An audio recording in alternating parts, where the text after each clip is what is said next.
Deux maladies menacent les huîtres en Atlantique et pourraient mettre en péril toute cette industrie.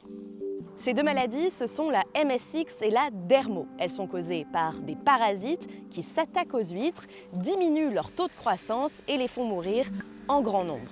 C'est environ 95% des mollusques infectés qui meurent dans les 2 à 3 ans suivant l'infection. Et ces parasites s'attaquent autant aux huîtres sauvages qu'aux huîtres d'élevage comme celle-ci. Donc pour les stocks d'huîtres, ça peut avoir un impact.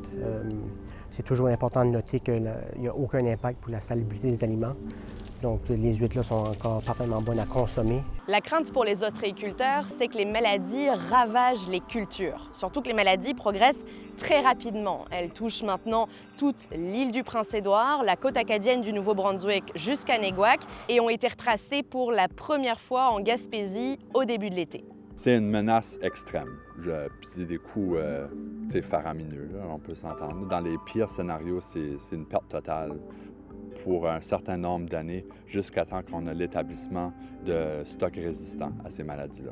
C'est ce qu'ont fait les États-Unis. La maladie MSX y est présente depuis les années 50 et depuis, ils ont développé des huîtres résistantes à la maladie. Mais pour le moment, il n'est pas possible de les importer chez nous, par peur en fait d'importer d'autres maladies qui ne sont pas encore présentes ici. Dans le moment, c'est pas possible, juste dû au fait qu'il y a beaucoup de maladies dans les huîtres aux États-Unis qu'on n'a pas au Canada encore. Les ostréiculteurs d'ici demandent maintenant plus de recherche sur la MSX et la dermo et du soutien des gouvernements pour faire face à la propagation de ces maladies dans l'est du pays. Puis on veut que les gens qui ont bâti cette industrie-là sont encore là pour en profiter après cette crise-là.